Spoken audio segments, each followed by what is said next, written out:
ബഹുമാനപ്പെട്ട പാർട്ടിയുടെ സമാരാധനായ സംസ്ഥാന അധ്യക്ഷൻ ശ്രീ കെ സുരേന്ദ്രൻ ഈ കേരള പദയാത്രയുടെ മാവേലിക്കര പാർലമെന്റ് മണ്ഡലത്തിലെ ജാഥ ഉദ്ഘാടനം ചെയ്ത മുൻ കേന്ദ്രമന്ത്രിയും ദില്ലി മുഖ്യമന്ത്രിയുമായിരുന്ന ബഹുമാനപ്പെട്ട ഡോക്ടർ ഹർഷവർദ്ധൻജി, പാർട്ടിയുടെ ജില്ലാ അധ്യക്ഷൻ ശ്രീ എം ഇ ഗോപകുമാർജി, ഈ പാർലമെന്റ് മണ്ഡലത്തിന്റെ ഇൻചാർജും കർഷക മോർച്ചയുടെ സംസ്ഥാന അധ്യക്ഷനുമായ ശ്രീ ഷാജി രാഘവൻ, അതോടൊപ്പം തന്നെ ആലപ്പുഴ പാർലമെന്റ് മണ്ഡലത്തിന്റെ ഇൻചാർജും പാർട്ടിയുടെ സംസ്ഥാന സെക്രട്ടറിയുമായ അഡ്വക്കേറ്റ് പന്തളം പ്രതാപൻ, പാർട്ടിയുടെ സംസ്ഥാന സെക്രട്ടറി ശ്രീമതി രാജീവ് പ്രസാദ്, ദക്ഷിണ മേഖല സെക്രട്ടറി ശ്രീ കൃഷ്ണകുമാർ, മഹിളാ മോർച്ചയുടെ ജില്ലാ അധ്യക്ഷ കലാരമേശ് തുടങ്ങിയ വേദിയിലുള്ള പാർട്ടിയുടെയും വിവിധ മോർച്ചകളുടെയും നേതാക്കന്മാരെ, സഹപ്രവർത്തകരെ എല്ലാവരുടെ നമസ്കാരം.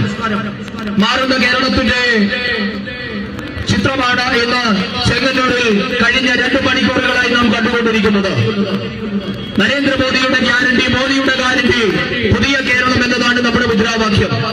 കഴിഞ്ഞ 10 വർഷക്കാലമായി നരേന്ദ്രമോദി സർക്കാർ രാജ്യത്ത് വരുത്തിയ പരിവർത്തനത്തിന്റെ പ്രതിനിധികളാണ് നാം എല്ലാവരും. പിണറായി വിജയൻ ഭരണത്തിന്റെ കഴിഞ്ഞ 8 വർഷത്തെ ദുർഭരണത്തിന്റെ കെടുതി അനുഭവിക്കുന്ന മലയാളികളെ ഒരു പരിധിവരെ പിടിച്ചു നിർത്തിയത് നരേന്ദ്രമോദി സർക്കാരിന്റെ ജനക്ഷേമ പദ്ധതികൾ തന്നെയായിരുന്നു. നമുക്കറിയാം, കഴിഞ്ഞ ദിവസമാണ് കേരളത്തിന്റെ ബജറ്റ് അവതരിപ്പിക്കപ്പെട്ടത്. പൂർണ്ണമായും കേന്ദ്രത്തിന്റെ കഴിവിൽ മാത്രം അവതരിപ്പിക്കപ്പെട്ട ഒരു ബജറ്റ്. പക്ഷേ ആ ബജറ്റിൽ അവർ രാഷ്ട്രീയം കൊണ്ട് കേന്ദ്ര സർക്കാരിനെ പുറ്റിന് പീര പോലെ കുറ്റം പറയുന്നുണ്ട് എങ്കിലും ബാലഗോപാൽ കണ്ടെത്തിയ എല്ലാ ഫണ്ടുകളും നരേന്ദ്രമോദി സർക്കാർ നൽകുന്ന കേന്ദ്ര പദ്ധതികളിൽ നിന്നുള്ള ഫണ്ടുകൾ മാത്രമായിരുന്നു. പ്രിയപ്പെട്ടവരെ, നാളെ കേരളത്തിന്റെ മുഖ്യമന്ത്രിയുടെ നേതൃത്വത്തിൽ മന്ത്രിസഭ ദില്ലിയുടെ തെരുവോരങ്ങളിൽ നമ്മുടെ സർക്കാരിനെതിരെ സമരം ചെയ്യുകയാണ്. എന്താണ് അവരുടെ ആവശ്യം? കേരളത്തിന് അർഹമായ പ്രാതിനിധ്യം അല്ലെങ്കിൽ കേരളത്തിന് അർഹമായ വിഹിതം കേന്ദ്ര സർക്കാർ അനുവദിക്കുന്നില്ല എന്നതാണ് കേരള സർക്കാരിന്റെ കഴിഞ്ഞ കുറെ കാലങ്ങളായിട്ടുള്ള വിലാപം. പക്ഷേ കഴിഞ്ഞ ദിവസം സുപ്രീം കോടതിയിൽ കേന്ദ്ര സർക്കാർ സമർപ്പിച്ച സത്യവാങ്മൂലത്തിൽ നിന്ന് നമുക്ക് മനസ്സിലായി, കേന്ദ്ര സർക്കാർ കേരളത്തിന് അർഹിക്കുന്നതിലും അതിലധികവും തുക അനുവദിച്ചുകൊണ്ടാണ് കഴിഞ്ഞ 8 വർഷത്തെ പിണറായി വിജയൻ സർക്കാരിനെ പിടിച്ചു നിർത്തിയത് എന്ന് കേന്ദ്രത്തിന്റെ സത്യവാങ്മൂലത്തിൽ നിന്ന് നമുക്ക് മനസ്സിലാവുകയാണ്. പക്ഷേ പ്രിയപ്പെട്ടവരെ, കഴിഞ്ഞ 8 വർഷമായി കേരളം കണ്ടത് അഴിമതിയുടെയും കെടുകാര്യസ്ഥതയുടെയും കുടുംബ ആധിപത്യത്തിന്റെയും ഒരു ഭരണമായിരുന്നു. പിണറായി വിജയന്റെ ഭരണം പൂർണ്ണമായും മകൾക്കും ഭാര്യയ്ക്കും വേണ്ടി മാത്രമായി നടത്തിയപ്പോൾ കേരളത്തിലെ ജനത അക്ഷരാർത്ഥത്തിൽ നട്ടം തിരിയുകയായിരുന്നു.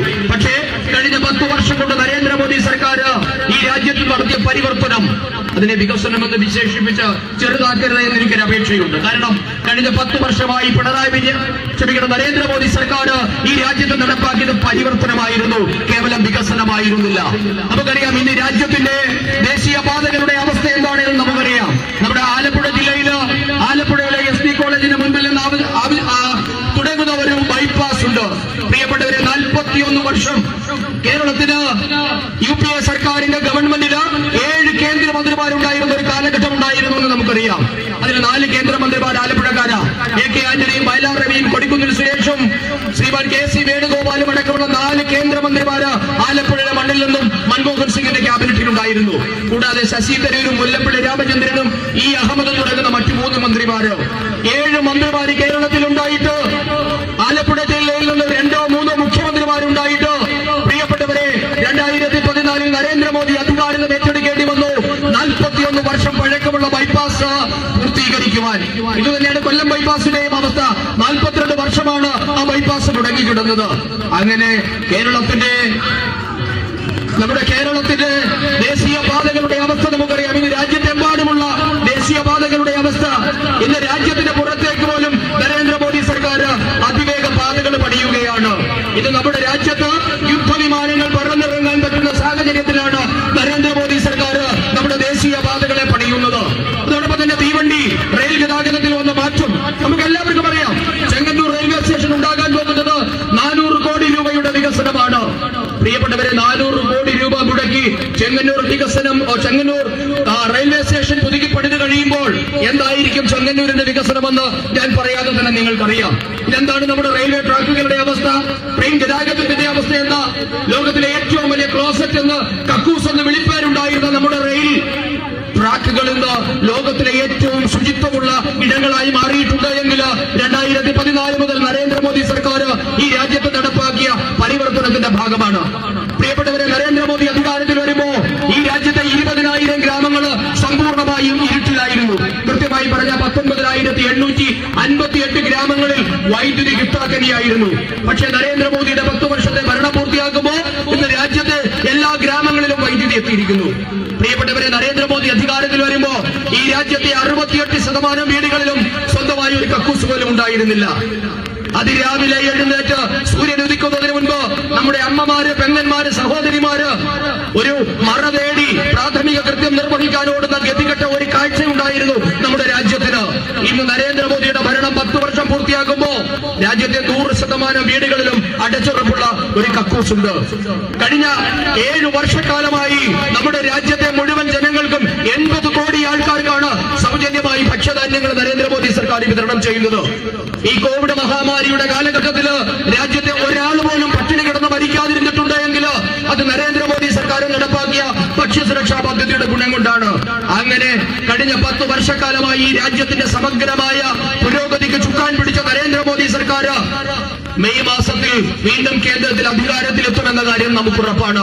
അങ്ങനെ വരുമ്പോൾ മാവേലിക്കരയുടെ പാർലമെന്റിൽ നിന്നും നമ്മെ പ്രതിനിധീകരിക്കുന്നത് ഒരു പരാജയപ്പെട്ട MP ആയി കൂടാ പ്രതിപക്ഷത്ത് പോയിരുന്നത് എന്തിനുമേതിനും ഭരണപക്ഷത്തെ തെറിവിളിക്കുന്ന, മുദ്രാവാക്യം വിളിക്കുന്ന, വികസനം മുടക്കിയായ ഒരു MP അല്ല നമുക്ക് വേണ്ട. മറിച്ച് നരേന്ദ്രമോദിയുടെ കരങ്ങൾക്ക് ശക്തി പകരാൻ ഈ മാവേലിക്കര പാർലമെന്റ് മണ്ഡലത്തിന് ഒരു കേന്ദ്രമന്ത്രി എന്നതാകണം നമ്മുടെ ലക്ഷ്യം. അതിനുവേണ്ടി ഈ രാജ്യത്തെ മുഴുവൻ ജനങ്ങളും മാവേലിക്കര പാർലമെന്റിലെ ചെങ്ങന്നൂരിലെ മുഴുവൻ സമ്മതിദായകരും ഭാരതീയ ജനതാ പാർട്ടിക്ക് മുൻപാകെ അണിനിരക്കണമെന്ന് മാത്രം അഭ്യർത്ഥിച്ചുകൊണ്ട് ഈ ജാഥ നയിച്ചിവിടെ എത്തിയ പാർട്ടിയുടെ സമാരാധ്യനായ സംസ്ഥാന അധ്യക്ഷനെ എല്ലാവരുടെയും പേരിൽ അനുമോദിച്ചുകൊണ്ട് ഞാൻ എന്റെ വാക്കുകൾ നിർത്തുന്നു. വന്ദേ മാതരം. ഈ സമാപന യോഗത്തെ അഭിസംബോധന ചെയ്തുകൊണ്ട് സംസാരിക്കുന്നവർ കേരളത്തിൽ ഭീകരമായിട്ടുള്ള രാഷ്ട്രീയ പോരാട്ടം നേതൃത്വം നൽകുന്ന നമ്മുടെ പദയാത്രയുടെ നായകൻ, കേരള പദയാത്രയുടെ നായകൻ കെ. സുരേന്ദ്രൻജിയെ ആദരപൂർവ്വം സ്വാഗതം ചെയ്യുകയാണ്.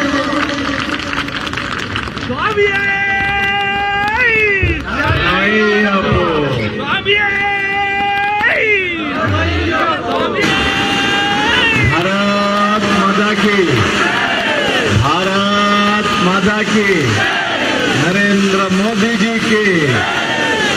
പ്രിയപ്പെട്ട ഭാരതീയ ജനതാ പാർട്ടിയുടെ ഏറ്റവും തലമുതിർന്ന നേതാവ്, മുൻ കേന്ദ്ര ആരോഗ്യമന്ത്രി, ദില്ലിയിൽ നിന്നുള്ള ലോക്സഭാംഗം, രാജ്യത്തെ ഏറ്റവും പ്രഗത്ഭനായിട്ടുള്ള വിഷഗ്വരൻ ഡോക്ടർ ശ്രീ ഹർഷവർദ്ധനൻജി, ഇവിടെ സന്നിഹിതരായിട്ടുള്ള ഭാരതീയ ജനതാ പാർട്ടിയുടെ ദേശീയ ജനാധിപത്യ സഖ്യത്തിന്റെ സർവാദരണീയരായ നേതാക്കളെ, ഈ പദയാത്രയിൽ എന്നോടൊപ്പം അണിനിരുന്ന സഹോദരി സഹോദരന്മാരെ, സുഹൃത്തുക്കളെ, കൊച്ചുകുട്ടികളെ, അമ്മമാരെ, എല്ലാവർക്കും എന്റെ വിനീതമായ നമസ്കാരം. ശ്രീ നരേന്ദ്രമോദിജിയോടുള്ള സ്നേഹം, നരേന്ദ്രമോദിജി ഇന്ത്യൻ പ്രധാനമന്ത്രിയോടുള്ള ജനങ്ങളുടെ ആദരവ്, ശ്രീ നരേന്ദ്രമോദിയെ കേരളത്തിലെ എത്രമാത്രം ജനങ്ങൾ സ്നേഹിക്കുന്നു എന്നുള്ളതിന്റെ തെളിവാണ് ഇന്ന് നാം ചെങ്ങന്നൂർ മുതൽ കല്ലിശ്ശേരി വരെ കണ്ട ഈ കേരള പദയാത്രയ്ക്ക് ജനങ്ങൾ നൽകിയ വരവേൽപ്പ്. സമീപകാല ചരിത്രത്തിലൊന്നും ഒരു രാഷ്ട്രീയ പാർട്ടി നേതാവിനും കേരളം ഇതുപോലെ വരവേൽപ്പ് നൽകിയിട്ടില്ല. കഴിഞ്ഞ 3 തവണ നരേന്ദ്രമോദിജി കേരളത്തിൽ വന്നപ്പോഴും നാം ആ വരവേൽപ്പ് കണ്ണുകൊണ്ട് കണ്ടതാണ്. അതേ സ്നേഹമാണ് ഇന്ന് കേരള പദയാത്രയ്ക്ക് ലഭിച്ചിരിക്കുന്ന സ്വീകരണം. നരേന്ദ്രമോദിക്കുള്ള സ്വീകരണമാണ്, കെ. സുരേന്ദ്രനുള്ള സ്വീകരണമല്ല, നമ്മൾ BJP പ്രവർത്തകർക്കുള്ള സ്വീകരണമല്ല, നരേന്ദ്രമോദി എന്ന് പറയുന്ന പ്രധാനമന്ത്രിക്കുള്ള സ്വീകരണമാണ്. നരേന്ദ്രമോദിയുടെ ഗ്യാരണ്ടി പ്രിയപ്പെട്ടവരെ കേരളത്തിലെ ജനങ്ങൾ ഏറ്റെടുത്ത് കഴിഞ്ഞിരിക്കുന്നു എന്നുള്ളതിന്റെ ഏറ്റവും വലിയ തെളിവാണ് നാം ഇന്ന് കണ്ടത്. മോദി ഗ്യാരണ്ടി പിണറായി വിജയനെ പോലെ ഉറപ്പില്ലാത്ത ഗ്യാരണ്ടിയല്ല, നടപ്പാക്കി കാണിച്ചു കൊടുത്ത ഗ്യാരണ്ടിയാണ്, വിജയിച്ച ഗ്യാരണ്ടിയാണ്, ഇവിടെ പരീക്ഷിച്ച് വിജയിച്ച ഗ്യാരണ്ടിയാണ്. 2019 നമ്മൾ കബളിപ്പിക്കപ്പെട്ടു. കേരളത്തിൽ നിന്നൊരു പ്രധാനമന്ത്രി ഉണ്ടാവുമെന്ന് പറഞ്ഞു, വയനാടൻ പ്രധാനമന്ത്രി, അങ്കമാലി പ്രധാനമന്ത്രി എന്നൊക്കെ പറയുന്നത് പോലെ ഒരു വയനാടൻ പ്രധാനമന്ത്രി രാഹുൽ ഗാന്ധി. സ്മൃതി ഇറാനിയോട് തോൽക്കുമെന്ന് അറിഞ്ഞിട്ട് അവിടുന്ന് ഓടി രക്ഷപ്പെട്ട ആള് കേരളത്തിൽ വന്ന് ഞാൻ പ്രധാനമന്ത്രിയാവാൻ പോവുകയാണെന്ന് പറഞ്ഞപ്പോ ഇവിടുത്തെ മാധ്യമങ്ങളും LDF-ഉം UDF-ഉം ഒക്കെ അത് പ്രചരിപ്പിച്ചു. അതുകൊണ്ട് മലയാളികൾ കബളിപ്പിക്കപ്പെട്ടു. ഈ പ്രാവശ്യം ആരെങ്കിലും വിശ്വസിക്കുന്നുണ്ടോ? ഞാൻ നിങ്ങളോട് ലളിതമായ ഒരു ചോദ്യം ചോദിക്കുകയാണ്. 2024 ലോക്സഭാ തെരഞ്ഞെടുപ്പ് കഴിയുമ്പോൾ ആരായിരിക്കും ഇന്ത്യയുടെ പ്രധാനമന്ത്രിയായി വരാൻ പോകുന്നത്? ആരായിരിക്കും ഇന്ത്യയുടെ പ്രധാനമന്ത്രിയാകാൻ പോകുന്നത്? ശ്രീ നരേന്ദ്രമോദി ആയിരിക്കും ഇന്ത്യയുടെ പ്രധാനമന്ത്രിയാവാൻ പോകുന്നത്. കൊടിക്കുന്നിൽ സുരേഷിനോട് ചോദിച്ചാൽ പറയും, നരേന്ദ്രമോദി വലിയ ഭൂരിപക്ഷത്തിൽ അധികാരത്തിൽ വരും, അതുകൊണ്ട് എന്നെ ലോക്സഭയിൽ നിന്ന് മാറ്റി അടുത്ത നിയമസഭയിൽ മത്സരിപ്പിക്കണമെന്ന് പറയുകയാണ്. 20 എംപിമാരും പറയാണ്. ഇന്ന് വരെ നാം കണ്ടിട്ടില്ല. കേരളത്തിലെ 19 എംപിമാരും പറയാണ്, ഞാൻ ഈ ലോക്സഭയിലേക്കില്ല, നിയമസഭയിലേക്കേ ഉള്ളൂ. കോൺഗ്രസിന്റെ പ്രസിഡന്റ് ഉണ്ട്, ഖാർഗെ. പാവം പിടിച്ച മനുഷ്യനാണ്, വല്ലപ്പോഴൊക്കെ സത്യം പറയും. പിന്നെ ഞാൻ പാർലമെന്റിൽ അദ്ദേഹം പറഞ്ഞത് നിങ്ങൾ എല്ലാവരും കേട്ടില്ലേ? അദ്ദേഹം പറയുകയാണ്, നിങ്ങൾ ആദ്യം അധികാരത്തിൽ വരുമെന്ന് പറഞ്ഞു, അധികാരത്തിൽ വന്നു. പിന്നെ നിങ്ങൾ 300 സീറ്റുമായി വീണ്ടും അധികാരത്തിൽ വരുമെന്ന് പറഞ്ഞു, നിങ്ങൾ 303 സീറ്റുമായി അധികാരത്തിൽ വന്നു. ഇപ്പൊ നിങ്ങൾ പറയുന്നു 400 സീറ്റുമായി നിങ്ങൾ അധികാരത്തിൽ വരുമെന്ന്. ഖാർഗെ പറയുകയാണ്. എന്നിട്ട് പറയാണ്, കൈയടിച്ച എംപിമാരെ നോക്കി, ഇതാ നിങ്ങൾ ഈ നരേന്ദ്രമോദി കാരണമാണ് ഇപ്പോൾ ഈ പാർലമെന്റിൽ എത്തിയിരിക്കുന്നത്. മോദിയുടെ കനിവ് കൊണ്ടാണ്. യെസ്, അതെ, നരേന്ദ്രമോദിയുടെ കനിവ് കൊണ്ടാണ് ഭാരതീയ ജനതാ പാർട്ടിയും ദേശീയ ജനാധിപത്യ സഖ്യവും. അല്ലാതെ രാഹുൽ ഗാന്ധിയുടെ പിന്നാലെ ആരെങ്കിലും പോവോ? 2 ആഴ്ച ഇന്ത്യയിൽ, 2 ആഴ്ച വിദേശത്ത്. എന്തിനാണ് പോകുന്നതെന്ന് ആർക്കറിയില്ല, ആരുടെ കൂടെയാണെന്ന് ആർക്കറിയില്ല. രാജ്യം മുഴുവൻ ജോഡോ യാത്ര ഇടയ്ക്ക് വെച്ച് മുങ്ങും. പിന്നെ എവിടെയാണ് പോകുന്നതെന്ന് അറിയില്ല. കാശ്മീരിൽ പോയപ്പോ സഹോദരിയും സഹോദരനും ഐസ് എടുത്ത് എറിഞ്ഞു കളിക്കുക. ഇത്രയും ഉത്തരവാദിത്തമില്ലാത്ത ഒരാളെ രാജ്യം ഏൽപ്പിക്കുമോ ജനങ്ങൾ? പ്രിയപ്പെട്ടവരെ, നരേന്ദ്രമോദി പിണറായി വിജയൻ ചെയ്യുന്നത് പോലെ PR വർക്ക് കൊണ്ട് ജനപിന്തുണ തേടിയതല്ല. കഴിഞ്ഞ 20 വർഷം ഈ രാജ്യത്തെ ജനങ്ങൾക്കിടയിൽ, 21 വർഷം ഈ രാജ്യത്തെ ജനങ്ങൾക്കിടയിൽ പരീക്ഷിച്ച് വിജയിച്ച അദ്ദേഹത്തിന്റെ മാതൃകയുണ്ട്. വികസനത്തിന്റെ മാതൃക, വികസനത്തിന്റെ മന്ത്രമാണ് മോദിജിക്കുള്ളത്. മോദിജി എന്ത് പറഞ്ഞാലും അത് നടപ്പാക്കും. ജോ കഹാ വോ കിയ. അതാണ് നരേന്ദ്രമോദി. എന്താണ് പറഞ്ഞത് അത് ചെയ്തിരിക്കും. അതാണ് മോദിയുടെ ഗ്യാരണ്ടി, അല്ലേ? മോദി പറഞ്ഞു, അയോധ്യയിൽ ഭവ്യമായ രാമക്ഷേത്രം പണിയും. വഹിംബനായെങ്കിൽ വഹിംബനായെങ്കിൽ അവിടെ പണിയും, അവിടെ തന്നെ പണിയും നരേന്ദ്രമോദി പറഞ്ഞു. യാഥാർത്ഥ്യമായിരിക്കുന്നു. ലോകം മുഴുവൻ ആളുകൾ സമ്മതിക്കുന്നു. മോദി പറഞ്ഞു 370-ാം വകുപ്പ് എടുത്തു മാറ്റും. അയ്യോ, ഇന്ത്യയിൽ 370-ാം വകുപ്പ് എടുത്തു മാറ്റിയാൽ കലാപം ഉണ്ടാവും എന്ന് പറഞ്ഞു. കാശ്മീർ കത്തും എന്ന് പറഞ്ഞു. ഒരു ചുക്കും ഉണ്ടാകില്ല. കാശ്മീർ സമാധാനപരമായി, ഇന്ന് ഇന്ത്യ രാജ്യത്ത് ഇതുവരെ കാശ്മീർ ഇത്രയും സമാധാനം കണ്ടിട്ടില്ല. ഇന്ന് കേരളത്തിൽ നിന്ന് ഏറ്റവും കൂടുതൽ ടൂറിസ്റ്റുകൾ എവിടേക്കാണ് പോകുന്നതെന്ന് ചോദിച്ചാൽ, പ്രിയപ്പെട്ടവരെ, അത് ജമ്മു കാശ്മീരിലേക്കാണ് മലയാളികൾ ടൂറിസ്റ്റുകളായിട്ട് പോകുന്നത്. അതാണ് നരേന്ദ്രമോദിയുടെ ഗ്യാരണ്ടി. അരി കൊടുക്കുമെന്ന് പറഞ്ഞാൽ കൊടുക്കും, ഫ്രീ ആയിട്ട്. കറണ്ട് കൊടുക്കുമെന്ന് പറഞ്ഞാൽ ഫ്രീ ആയിട്ട് കൊടുക്കും. ഗ്യാസ് കൊടുക്കുമെന്ന് പറഞ്ഞാൽ ഫ്രീ ആയിട്ട് കൊടുക്കും. കുടിവെള്ളം, ജലജീവൻ കൊടുക്കുമെന്ന് പറഞ്ഞാൽ ഫ്രീ ആയിട്ട് കൊടുക്കും. വാക്സിൻ ഫ്രീ ആയിട്ട് കൊടുക്കും. പാരസെറ്റമോൾ ഫ്രീ ആയിട്ട് കൊടുക്കും. മാസ്കും ഗ്ലൗസും ഫ്രീ ആയിട്ട് കൊടുക്കും. ഇവരടിച്ചു മാറ്റും. ആ ഫ്രീ ആയിട്ട് കൊടുക്കുന്ന കാശെടുത്ത് ഇവരടിച്ചു മാറ്റുകയാണ്. മോദി എല്ലാം പാവപ്പെട്ടവർക്ക് വേണ്ടിയാണ്. മോദിയെ പറ്റി പറഞ്ഞു സൂട്ട് ബൂട്ട് സർക്കാരാണ്. ആണോ? Suit boot സർക്കാരാണോ? അദാനിയുടെ, അംബാനിയുടെ സർക്കാരാണോ? അല്ല. മോദി അമ്മമാരോട് പറഞ്ഞു ബാങ്ക് അക്കൗണ്ട് തുടങ്ങണം. കമ്മ്യൂണിസ്റ്റുകാർ പറഞ്ഞു എന്തിനാണ് ബാങ്ക് അക്കൗണ്ട്? പണമില്ലാത്തവന്. ഇന്ന് അമ്മമാർക്കെല്ലാം ബാങ്ക് അക്കൗണ്ട് ഉണ്ട്. അതുകൊണ്ട് എന്ത് നേട്ടമുണ്ടായി എന്ന് ഈ രാജ്യത്തിന്റെ ചരിത്രം പരിശോധിച്ചാൽ നിങ്ങൾക്ക് മനസ്സിലാകും. അമ്മമാരോട് പറഞ്ഞു റേഷൻ കാർഡിൽ നിങ്ങളാണ് നാഥൻ, പുരുഷനല്ല.